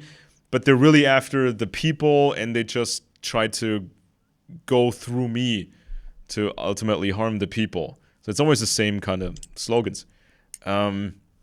Obsession with external impact, wants to be the center of attention, frequently breaks rules. This can also be a business move. You want to be seen as a rebel. You want to be kind of edgy and whatnot. But this is just trying to be cool. These are just ways. Yeah. I mean, it's what these people really are is hollow, and it brings to mind T.S. Eliot's poem, "The Hollow Men." We are the hollow men. We are the stuffed men, leaning together, headpiece filled with straw. Alas, our dried voices, when we whisper together, are quiet and meaningless as wind and dry grass or rats feed over broken glass in our dry cellar. This is sort of the depiction of this modern mentality which we have, which is without substance. It isn't the old fiery warrior of the Middle Ages with the compassionate priest and so on, and the way people used to be, right? That we all of those things that the West used to stand for. It's something rather disturbing. I think there's something disturbing. I understand why a lot of the conservatives that I was thoroughly bored with, Bill Kristol, for example, in his magazine, that didn't really get the end of the Cold War, didn't understand where they were headed. People like Francis Fukuyama, I can understand why they would be disturbed by Trump. They disturbed me. Now Trump is even worse. It's sort of like a progression. I think we're moving towards this incoherence. People who are the embodiment of incoherence. And this is very dangerous because not knowing where you are or what you're doing and pretending you do or imagining you do is deluded and dangerous. And there's a wickedness that attends this kind of pretense. That attends this kind of, I know everything, alone can fix it. I'm sorry, you alone can't fix it. You don't know what you're doing. You don't even know what you're doing. He flips this way and he flips that way. Like I said before, it isn't that it's a strategy. It's that he really doesn't know what he's doing, and he keeps changing because he keeps changing his perception. Because his perception changes. There's no solidity. There's nothing there, no base of knowledge for him to really have a conclusion. So he's going, oh, well, maybe it is this. No, maybe it's that. Which way do I go? Let's toss a coin. He doesn't know. It's really Yeah. the bottom line. He's empty. He's hollow. So what else is there? Reacting very sensitively to criticism. That can also be a business move. That can be a pathology, or No, on the he's spectrum. sensitive to criticism. On a spectrum of He's pathology, it can be on a spectrum of pathology, because a spectrum of it's not just pathology. about it's not just about the pathology when a true narcissist. I mean, a true narcissist will get insulted by anything. If you treat him like a normal person, he's outraged because his fantasy is under threat. His entire fantasy self is under threat of breaking apart. So, but a media personality, a politician or an influencer or whatever, they can also react extremely harshly towards any sort of criticism, because they have to maintain that aura in front of their audience. They have to have that status, because if you don't get viewed that way by the audience, you can lose the audience fairly quickly. There's been so many influencers, various types, not just political ones. They lost almost their entire audience overnight. Or you can lose 90% of your audience overnight, and your whole thing breaks apart. That's why many people, they have this routine when they're presented with criticism. It gets very very silly. Then there's another attribute that's typical for pathological narcissism, but can also be used by somebody else: special charm and captivating nature. Well, it's not a crime to be captivating and to have a charm. It becomes a problem if you just use it as a manipulative tool, and if you just lure people into a trap, like maybe like Epstein. Maybe Epstein had this pathology. Maybe he was truly Well, pathological in Epstein that way. was also close friends with Trump, according to him. Yeah, Right? and everybody Very said, funny. man, even the people in prison said, man, this Epstein guy, he's so charming. He's like it feels like you're talking to your best friend, even though you just met him in a freaking jail cell. And just, I mean, imagine you're meeting a total stranger, and you could be a Harvard professor, you could be a business guy, whatever, and this guy, he's acting like he's your best friend, and just not a crime. But see, that kind of familiarity is, again, it's a form of manipulation because, wait a minute, you're not my best friend. Yeah, I barely know you. What are you coming on with this with me for? yeah, and what's all these women doing here, and how old are these women? And next thing, talks too much about himself. That's actually kind of an attribute of pathological narcissism if they're obsessed with themselves.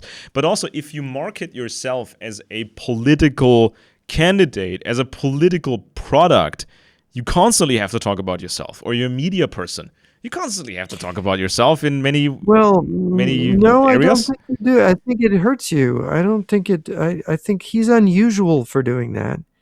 You have to be very careful. I mean, Obama was very me, right? When you would Oh people yeah. noticed that he used the word I all the time in his talks, and this was people noticed it, even though he had pretty good method of delivering. So you didn't really it didn't stick out. With Trump, it sticks out quite, um, but it's to be that way, to be that I guess you could say self-focused, or it's obnoxious, and it's considered a form of rudeness, and a lack of consideration for others.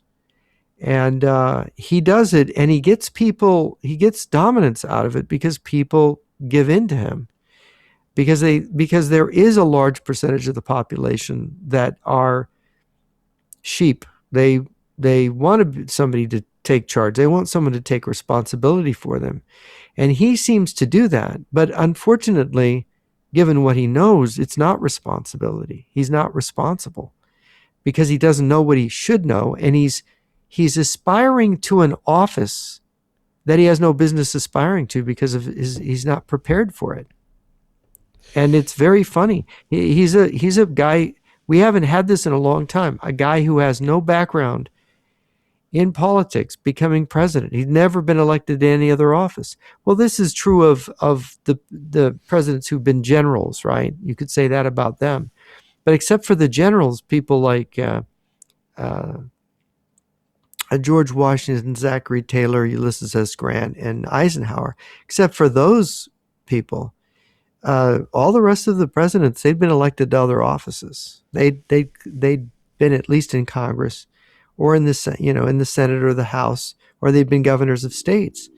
This is a very unusual thing. This guy with no Yeah, but political also it experience. wouldn't these people wouldn't exist, or others wouldn't use this toolbox so much if they wouldn't do all this, or these people wouldn't exist if the people were not responding to it so much. I mean, if it's the opportunists who are not totally pathological, they wouldn't do that if the audience wasn't if the audience wasn't buying it. So it's also the audience that is behaving in a shady way, just craving narcissism, craving all these things. This is what the people want. They want somebody who's plays the chosen one, speaks the language of a movie like Chosen One, and this is kind of how it all blends together. Now, when we just speak for a moment about the other areas of potential regime change, we mentioned Cuba. This could be regime change by the end of the year. Then there's some other news reports like this: how Trump went from locked and loaded to hitting pause on striking Iran, or this one here: inside Trump's head-spinning Greenland U-turn. I mean, I really hesitate when I see these headlines, as if it's all about Trump. But he's the one who's choosing from the menu. He has these pre-prepared options. And they say, okay, we could do this about Iran, that, or that. Which one do you choose? Or we can do this about Greenland. I mean, it's like the craziest thing, right? Trump said in public, I want to get serious about Greenland, because if we don't bring it into our sphere, the Russians will get it, the Chinese will get it, whatever. Somebody else will get it. So then outrage, total outrage. And the Europeans were saying, oh, this is outrageous. We Europeans we're now going to send our militaries, not much, but some. We're going to send our soldiers to Greenland. But what's outrageous here? Isn't that a little bit of a good cop, bad cop routine? Without central planning? It's like every side says the other side is the bad, or every side frames it so the other side has to play the bad cop. So Trump says, I'm the responsible one. I want to get things done. I want to be the active one, proactive one. I'm the good cop here. These stupid Europeans are the bad cop here. And over here, there's a different song. They say, we're the good cop, Trump is the bad cop. I mean, this may actually work out to some degree because, politicians here in Europe, they can get away with improving things and get the voters to go along with it because of that good cop, bad cop routine. Because they can say, oh, just, what we Europeans do here with Greenland and Iran and this, that, and the other, what we do is okay because we have to counterbalance Trump. So we come up with a compromise. So if there was no Trump, or if there was a different Republican president, it would be harder to sell over here to the voters. Saying, oh, we're going along with imagine our politicians saying, yeah, we're going along with the president of the United States. I think he makes a lot of sense. We looked at this from different angles. Yeah, it makes total sense. We're going along with him. Yeah, this could be strategically bad, but because people are stupid. It's like sometimes politicians think they have to play these games. They have to not really say what they think. They have to play these strategic games, play good cop, bad cop routines, so the voters don't go nuts. And so politicians may see this as a compromise. We kind of sort of get what we want or get there step by step, best we can do. But all that scheming is inherently dangerous. It would have made sense to have NATO or all the NATO members.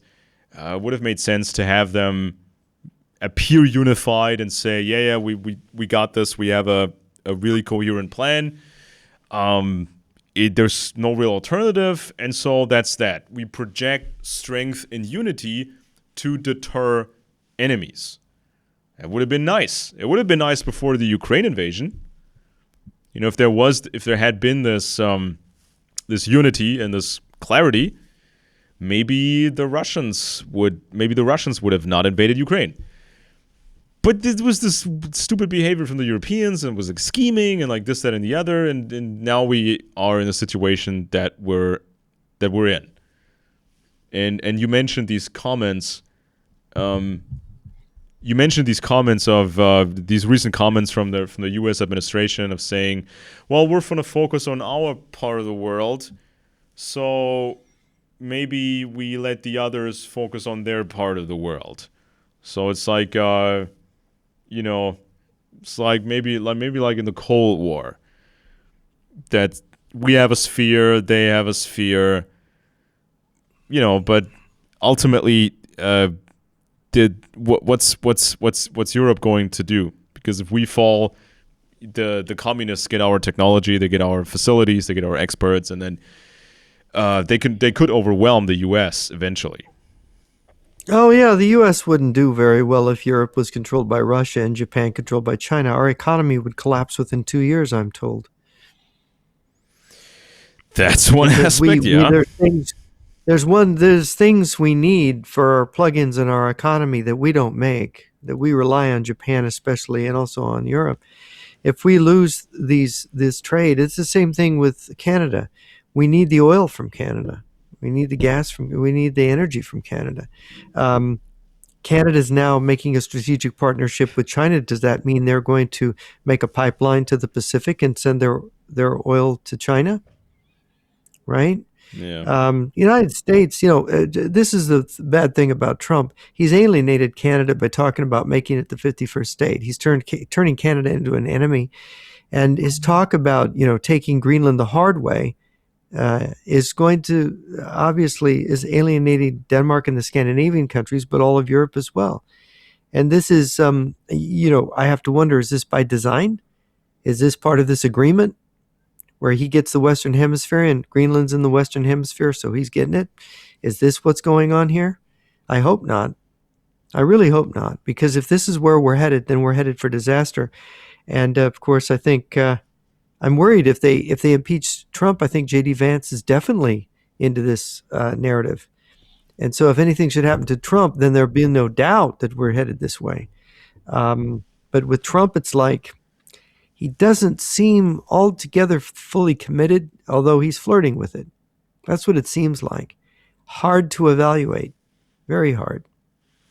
There Yeah, is but also, by the way, there is a monograph that I was introduced to a week ago or so that states that Trump is from an espionage family, that his German forebears were kind of, I think it was his grandfather was in the Yukon Gold Rush, evaded the draft or the military fought. service in Germany, came back, and Yeah, his grandfather yeah. came back to Germany with his bride, and then they kicked him out. No, you avoided military service. We don't want you. Go back. So he went back to the U.S. And he makes a case that Trump's grandfather became a spy because, of course, we had two world wars with Germany was the enemy, and so Germans that we trusted would be spies, and that this is how Trump wealth and connections were established. It's an interesting case. I don't know if you've ever run into that before. Oh, that would be I'm just up not my sure what alley. to I, make of it. I definitely have to read that because I need to send you this because I don't know. Reading it, he's using available historical mm, records and making conclusions based on what we see about their biographies, what opportunities they're given as German Americans, which are kind of a bit unusual, and the people they know in the government, and that the way they got rich and so on.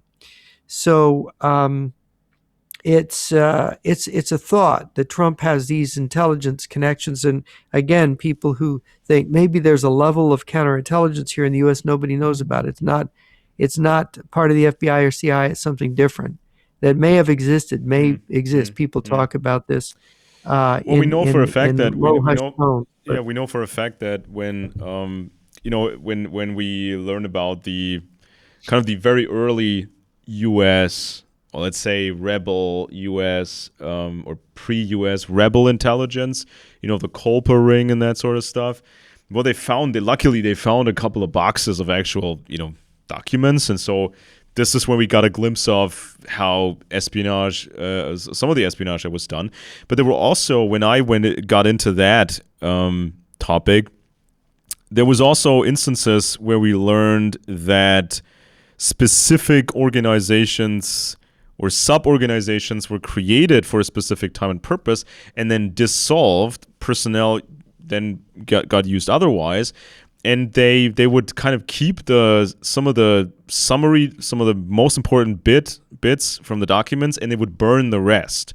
So there would be nothing left for somebody else to find or for historians to find somewhere down the line. So a lot of the stuff, also in Europe, there was more than met the eye so far, and especially when we talk about the Europeans trying to meddle in the U.S.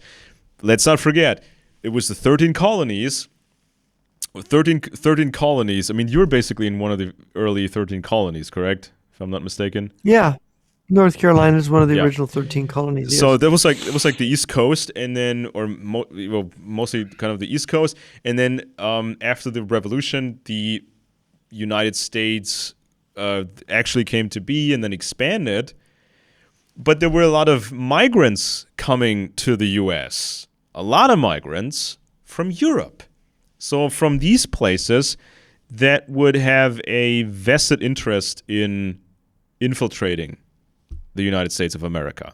So you could have all kinds of people disguised as regular migrants, poor people, or educated people, or investors, or whatever, and you bring them over.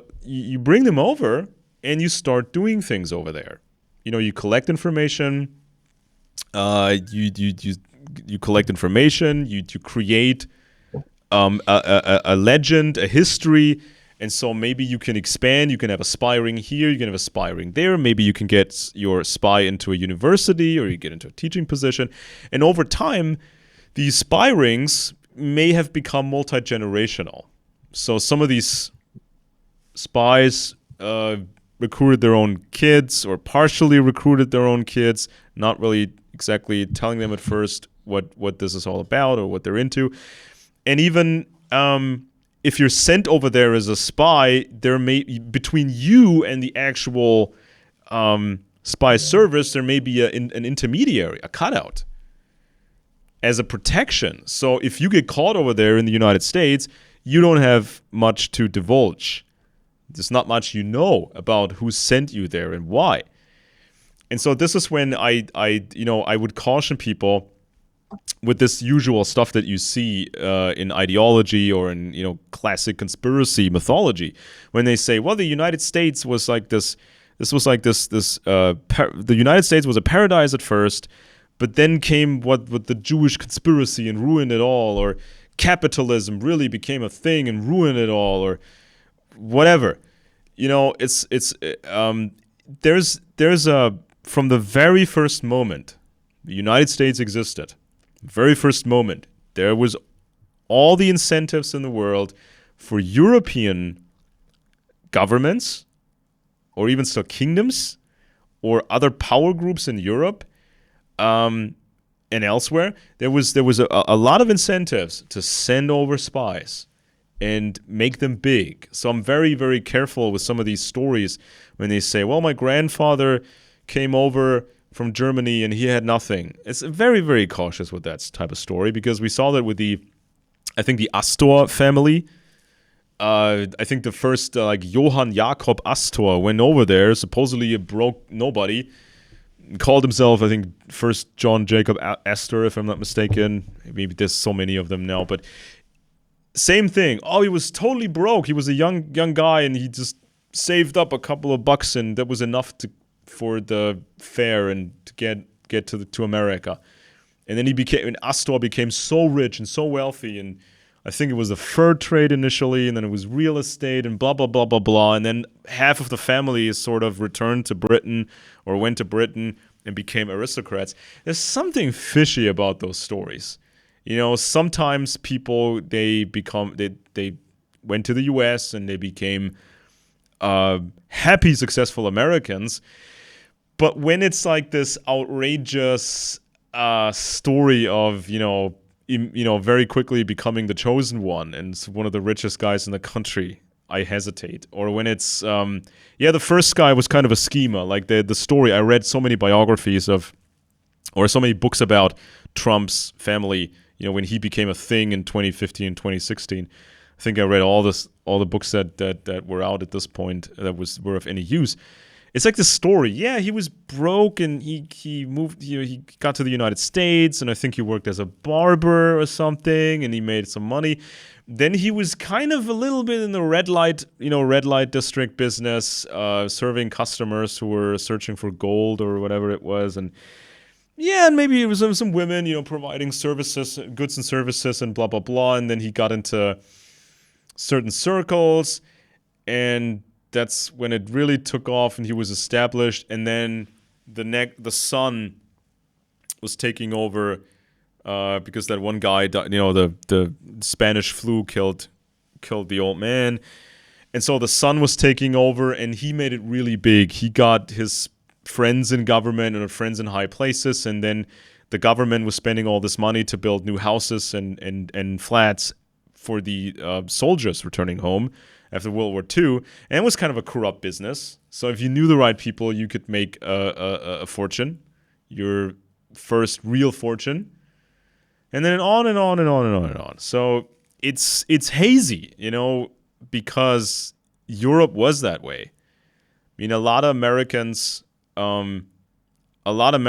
were happy to just be successful Americans and do their things. But the rest of the world didn't want America to just be America. And so I think that there was a serious counterintelligence or spy threat from the very beginning of the U.S.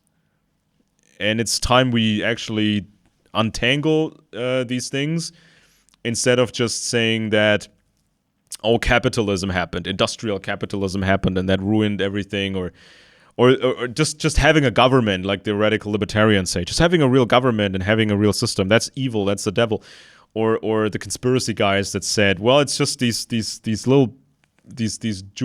few Jewish bankers, they ruled everything and they took everything over and nobody realized it and nobody stopped them, and it was so easy for them using the most basic tricks to take Britain over and then the US over, like it was stealing candy from a kid.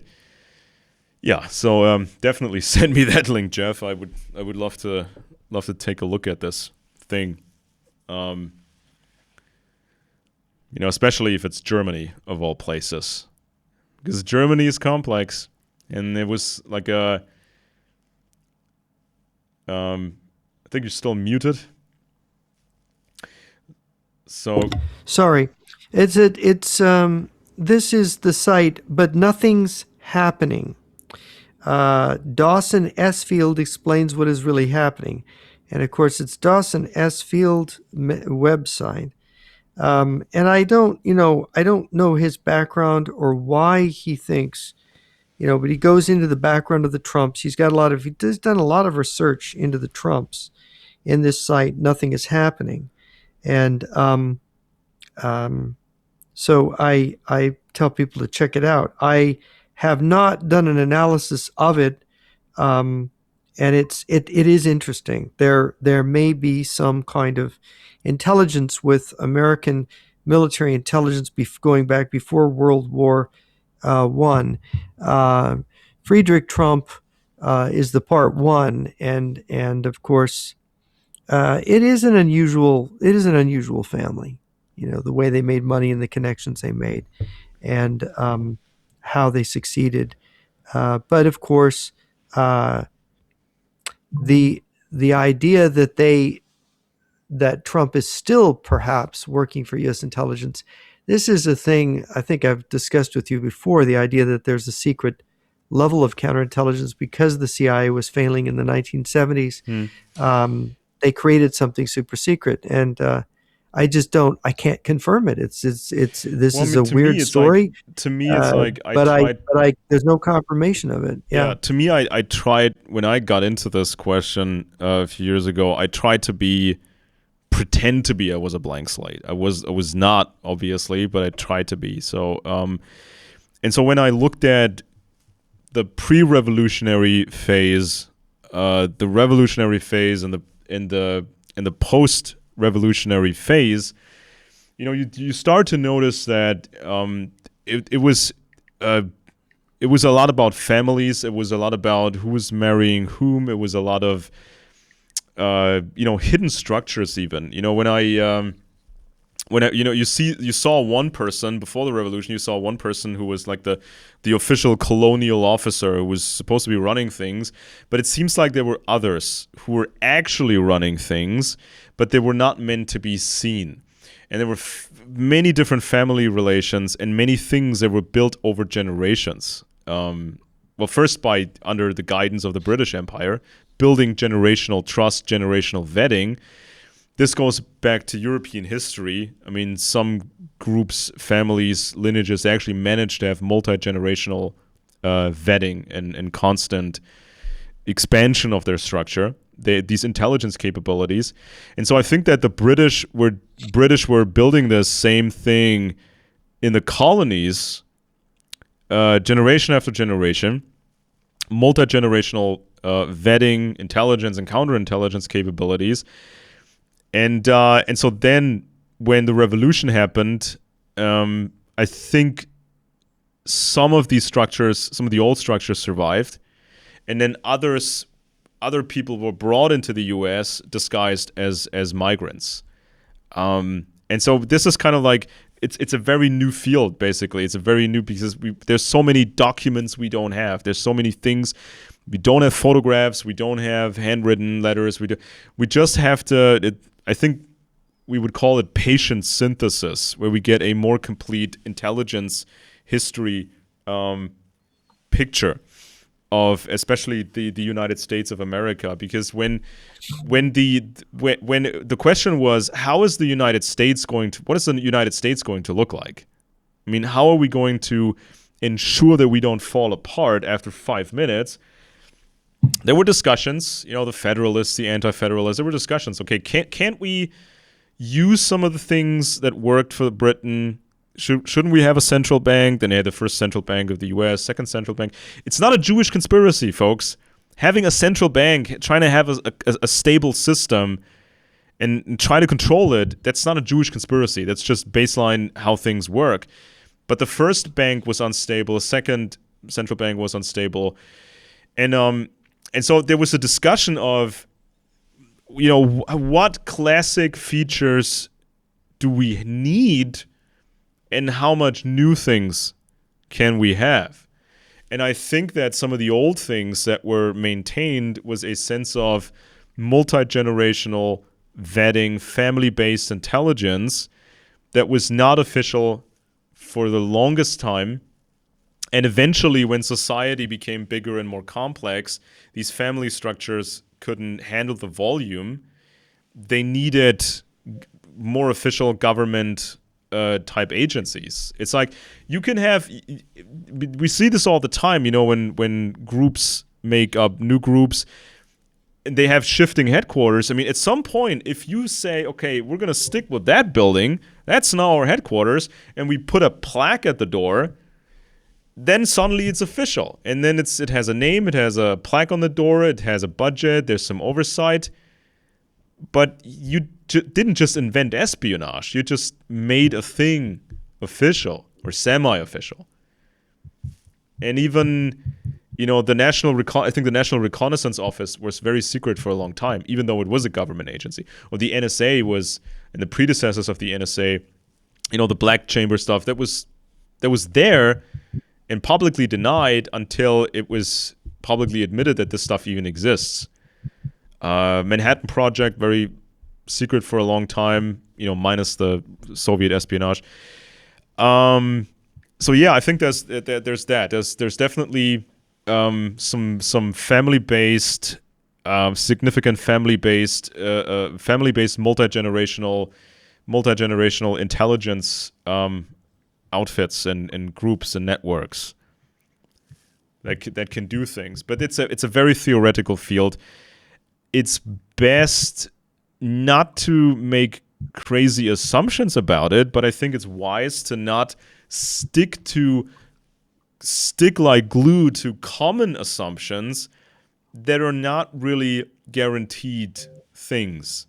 It's like this assumption of historians. Well, there wasn't really there wasn't really much professional espionage before the 20th. There wasn't really any big professional espionage before the 20th century. Everybody was just making things up as they went along, and then suddenly, boom, in the 20th century, overnight, these countries had to improvise, and they had to find people who could maybe work as spies. I think the true intelligence history is older, and we shouldn't stick to common assumptions that may be false, because then we build a whole strategy on a very, very fragile foundation. I think that's how I would put it. Yeah, well, I think we've covered just about everything, and I've got to go now. We've gone more than 2.5 hours, but Alex, I think we're in a very strange place. The next February 11th, General Kane has called 31 countries in the Western Hemisphere, their chiefs of staff of their military, to meet. This is a very strange story. Let's see if this actually happens, and let's see if there's more. If there's more about it than just saying everybody needs to do pull-ups in a tent. Yeah, I don't understand this. This is very strange. Very strange administration. So hard to read. Is Cuba going to be attacked? I've heard that there's going to be military operations in Cuba and Colombia. And Iran, but will they be effective? Are they just for show? What does it mean? I'm very skeptical. So I want to thank everybody for joining us on Friends and Enemies, and hope you'll join us next week. I'm Jeff Nyquist. This has been my co-host Alex Benesch. He's in Germany. I'm in the U.S., and we'll see you next time.